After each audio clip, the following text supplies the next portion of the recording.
नमस्कार दोस्तों, आज कांग्रेस पार्टी के लोकसभा में उपनेता, लोकसभा और राज्यसभा के मेरे सम्मानित सांसद साथी मानिक टेगोर जी, राजीव सातव जी, गौरव गोगोई जी, जसबीर गिल डिम्पा जी, हाईबी ईडन जी, हम सब आपके बीच में उपस्थित हैं। प्रधानमंत्री पद पर बैठे, प्रधानमंत्री के उच्च पद पर बैठे व्यक्ति को झूठ बोलने, देश को बरगलाने से परहेज करना चाहिए। ऐसा कोई भी कार्य निंदनीय भी है और प्रधानमंत्री के लिए अशोभनीय भी। पर दुर्भाग्य से ये कहना पड़ेगा, नरेंद्र मोदी जी देश को झूठ बोल रहे हैं। प्रधानमंत्री मोदी जी झूठे हैं, किसान विरोधी हैं, खेत मजदूर विरोधी हैं, खेत खलिहान पर आक्रमण बोल रहे हैं, खेती पर अतिक्रमण बोल रहे हैं। एक तरफ कोरोना महामारी की मार, दूसरी तरफ चीन से आमना सामना किए हमारी सेना बहादुरी से खड़ी है और मोदी सरकार देश के किसान पर हमला बोल रही है। आज बिहार में, आज प्रधानमंत्री ऑफिस ने, आज प्रधानमंत्री ने बार बार देश को बरगलाने के लिए ये कहा कि किसान विरोधी तीनों कानून किसान के पक्षधर कानून हैं। मोदी जी 5 सीधे सवालों का जवाब देश को और देश के किसान को दे दीजिए। नरेंद्र मोदी सरकार किसान का न्यूनतम समर्थन मूल्य खत्म करने का षड्यंत्र कानून के माध्यम से क्यों कर रही है? मोदी जी और उनके मंत्री नरेंद्र सिंह तोमर जी दोनों ही जो खेती नहीं करते, दोनों के नाम 1 इंच खेती की जमीन नहीं, वो हमें और देश के किसान को पाठ पढ़ा रहे हैं और कह रहे हैं कि न्यूनतम समर्थन मूल्य जारी रहेगा। मोदी जी ये बताइए, न्यूनतम समर्थन मूल्य या एमएसपी कैसे देंगे और कहां देंगे? क्योंकि मंडियां तो खत्म हो जाएंगी, मंडियों में तो किसान की उपज आएगी नहीं, तो एमएसपी कहां मिलेगा और कैसे मिलेगा? मोदी जी ये जवाब दीजिए, एमएसपी किसको देंगे और कौन देगा?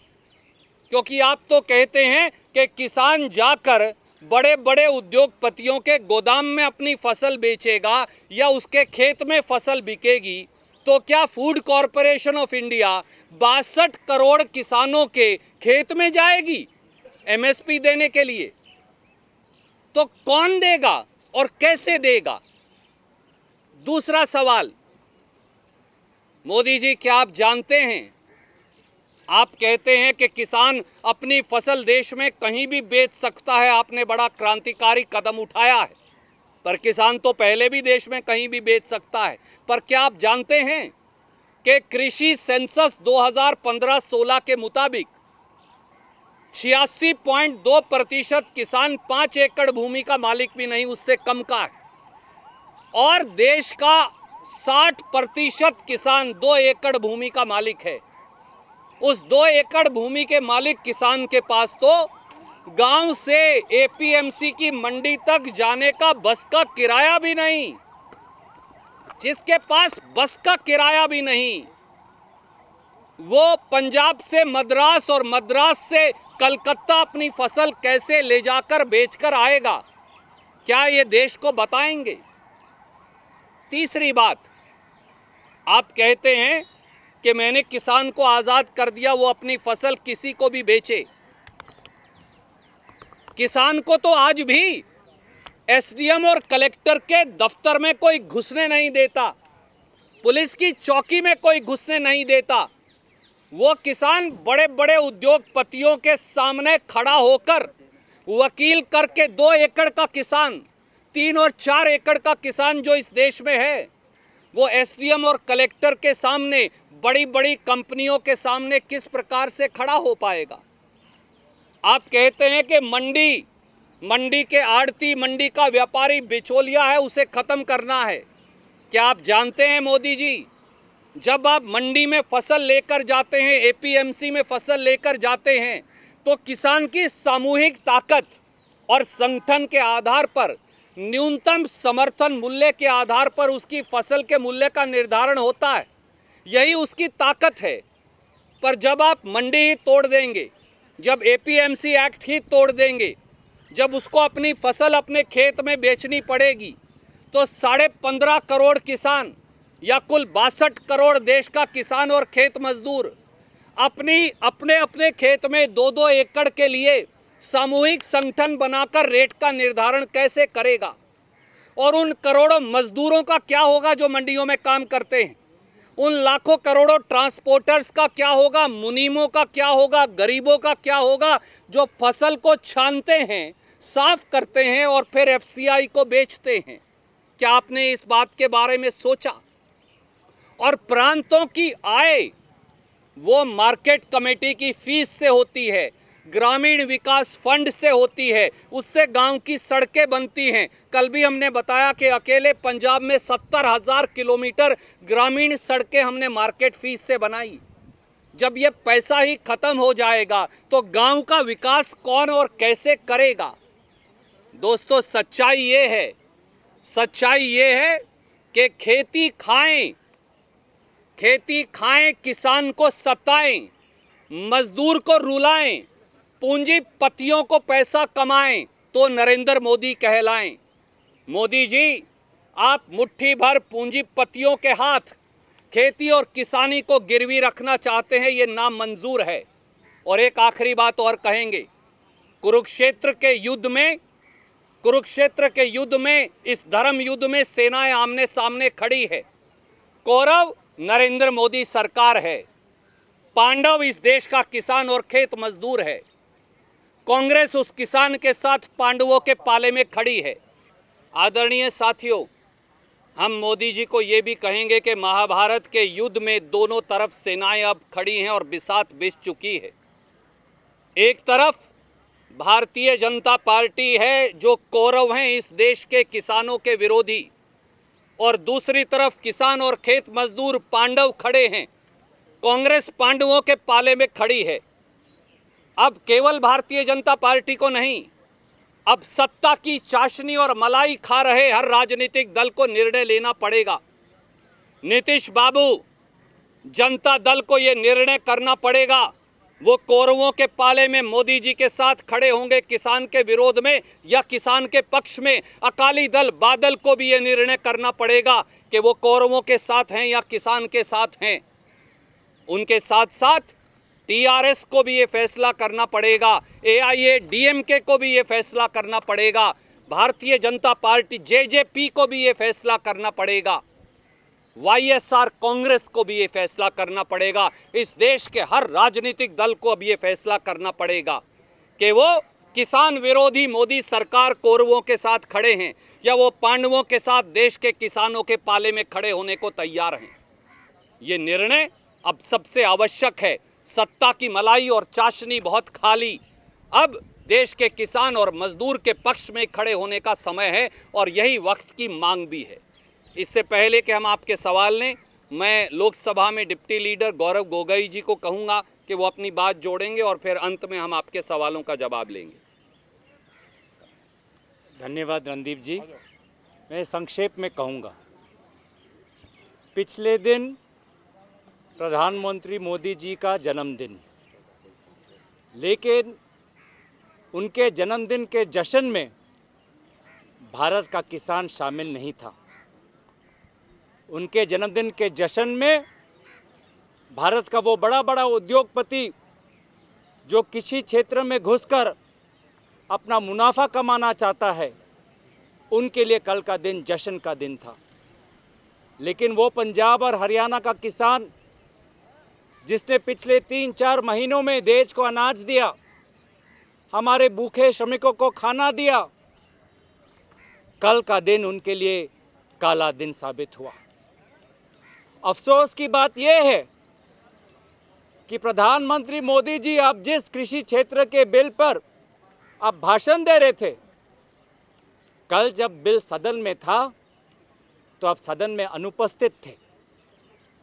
सदन में तर्क के साथ लोगों को समझा पाते कि क्यों ये बिल किसानों के हित में है, इतना साहस आप में नहीं था। एक राजनीतिक दल के एक चुनावी मंशा के साथ भाषण देना तो आसान है। भाषण तो आपने काफ़ी दिए, सपने तो आपने काफ़ी दिखाए।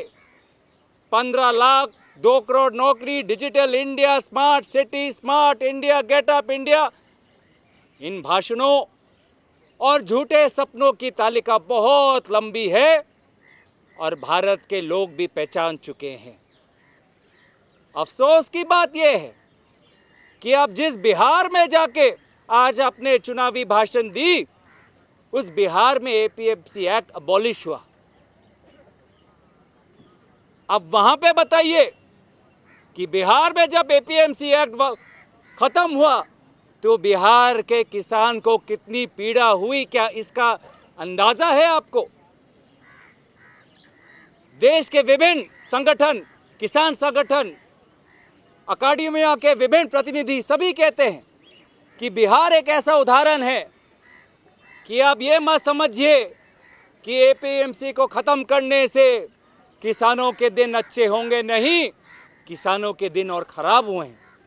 अगर किसान कहीं सुरक्षित अपने आप को महसूस करता है तो पंजाब जैसे राज्य में, जहां पे हमारे मुख्यमंत्री कैप्टन अमरिंदर सिंह ने उनको आशा की किरण दिखाई। इसीलिए मैंने ये बात रखी थी कि भाजपा और मोदी जी के बातें ये जैसे मकड़ी की जाल है वैसे हैं। सुनने में तो अच्छे, लेकिन आप जब करीब जाते हो तो उस मकड़ी के जाल में फंसकर आपका घर नष्ट हो जाता है। यही हुआ डिमोनेटाइजेशन में, यही हुआ लॉकडाउन में, यही हुआ जब जिस तरीके से जीएसटी की प्रक्रिया पूरे देश में लगाई। तो मोदी जी के भाषणों में ना विश्वास सुनाई देता है, ना विकास दिखाई देता है, सिर्फ दिखाई देता है तो उद्योगपति के चेहरों की मुस्कान। धन्यवाद।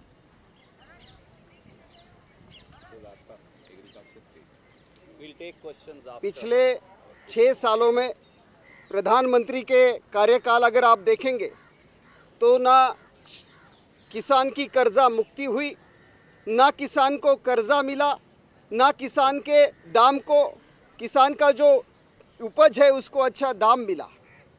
पूरी तरह से जो प्रधानमंत्री फसल बीमा थी वो प्राइवेट प्लेयर्स के हाथों में दी गई और पूरी तरह से उसमें सौदेबाजी रही। पिछले 6 साल में इस सरकार के कार्यकाल में किसान परेशान रहा, दुखी रहा।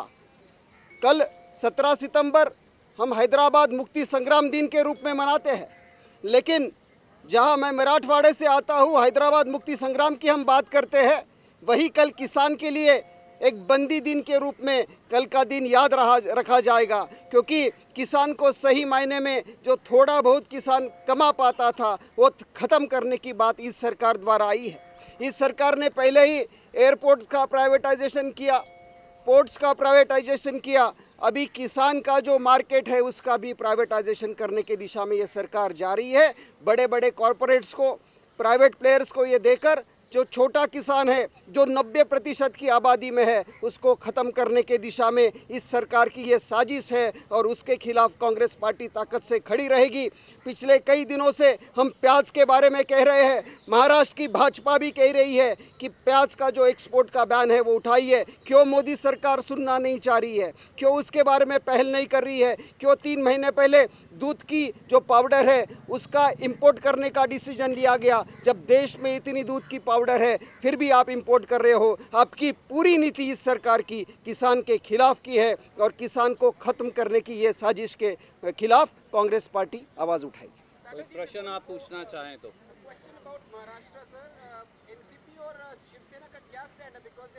I'll answer. I spoke to him.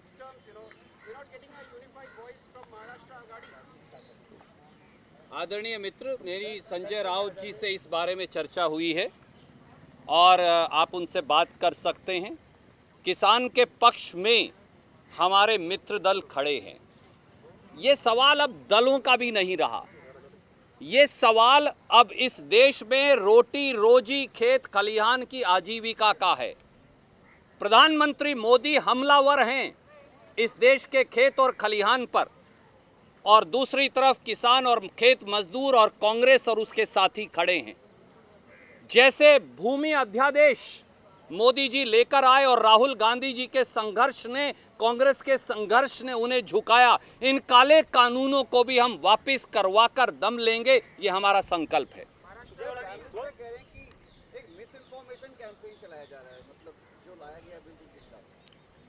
आपकी बात बिल्कुल सही है। प्रधानमंत्री देश को बरगला रहे हैं, प्रधानमंत्री देश को दिग्भ्रमित कर रहे हैं, प्रधानमंत्री देश को झूठ बोल रहे हैं।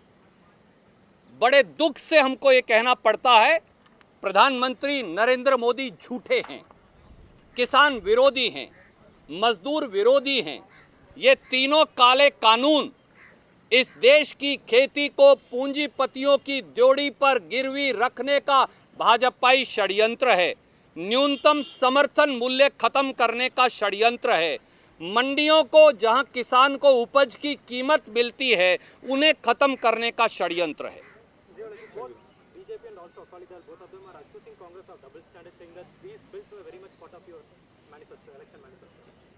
भारतीय जनता पार्टी को झूठ बोलने, बरगलाने, बहकाने और भटकाने की गंदी आदत पड़ गई है। झूठ बोलना, भटकाना और बरगलाना ही भाजपाई चरित्र है। आदरणीय मित्रों, मैं आपसे अनुरोध करूंगा कि कांग्रेस पार्टी का घोषणा पत्र निकालकर अवश्य देखें। उसकी एक प्रतिलिपि में लेकर भी आया हूं। ये है वो कांग्रेस का घोषणा पत्र जो राहुल जी के नेतृत्व में हमने बनाया था। इसकी पहली लाइन ये है, सब कुछ इंतजार कर सकता है, खेती नहीं, जो पंडित जवाहरलाल नेहरू ने कहा। ये भी है अगली लाइन में लिखा कि किसान को कर्ज के बोझ के नीचे दबा दिया गया है। और हमने स्पष्ट तौर से कहा, हमारे 3 प्रांतों में कर्ज माफी हुई, पर अब कर्ज माफी नहीं, किसान को कर्ज मुक्ति होगी। ये पहला बिंदु है। दूसरा बिंदु है कि जो छोटा किसान है, मार्जिनल फार्मर और भूमिहीन मजदूर, उसके लिए एक विशेष कमीशन बनेगा। एक standing commission, national commission on farmer development बनेगा। वो फसल बीमा योजना जिसकी चर्चा राजीव सातव जी ने की, उस पर पुनर्विचार करके उसे किसान पक्षधर बनाया जाएगा। किसान की खाद पर, किसान की बीज पर, किसान की कीटनाशक दवाई और डीजल पर कांग्रेस की सरकार सब्सिडी देगी। एक किसान बजट जिसका वादा राहुल गांधी जी ने किया था, कांग्रेस लेकर आएगी।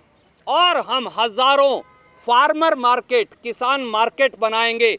एपीएमसी का सुधार फार्मर मार्केट है, क्योंकि एपीएमसी का दायरा 60, 70, 80 किलोमीटर है।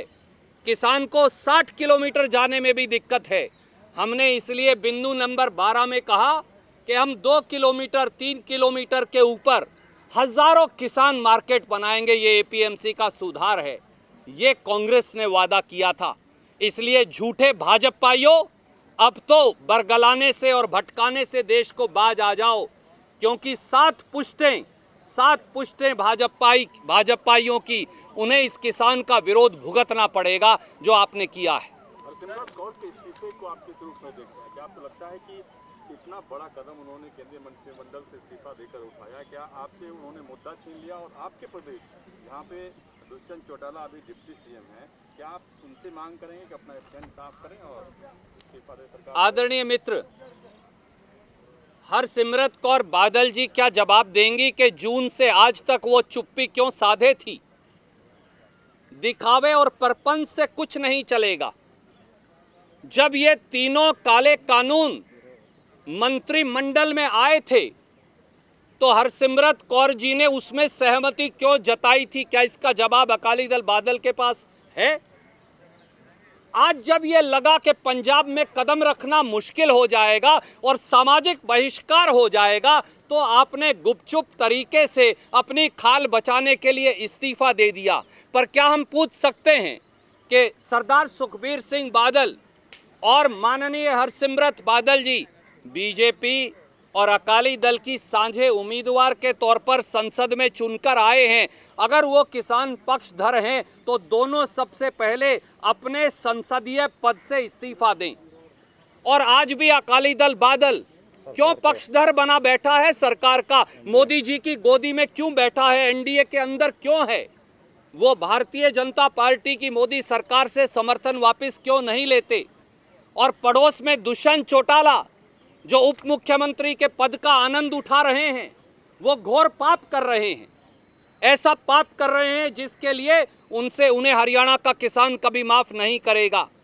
वो सत्ता का आनंद लेना छोड़कर, मनोहर लाल खट्टर की गोदी में बैठना छोड़कर, भाजपा के तलवे चाटना छोड़कर, भाजपा का पिछलगू बनना छोड़कर बाहर आए और किसान के साथ किसान की लड़ाई में खड़े हों, वरना जजप्पा का नामो निशान हरियाणा से मिट जाएगा।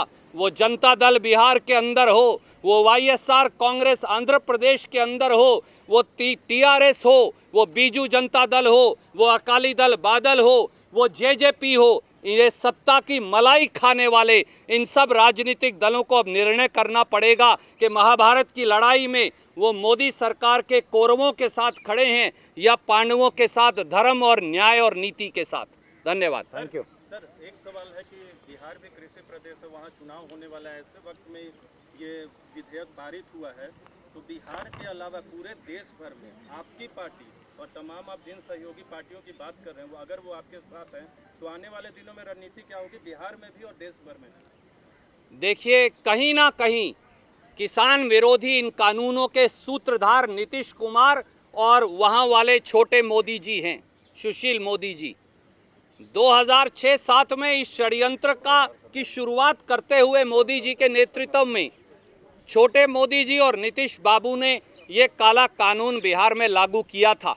आज बिहार का किसान, जैसा गौरव गोगोई जी ने तफसील से बताया, दर दर की ठोकरें खा रहा है। संसद से संघर्ष, संसद से सड़क तक कांग्रेस पार्टी संघर्ष को लेकर संकल्पबद्ध है। इस बात को सुनिश्चित रहिए, हम इस सरकार की ईंट से ईंट बजा देंगे, पर किसानों के ऊपर इस काले कानून का साया पड़ने से जहां तक जब तक आखिरी कतरा हमारे अंदर खून का है, हम इसके लिए राहुल गांधी जी और सोनिया गांधी जी के नेतृत्व में लड़ते रहेंगे। धन्यवाद।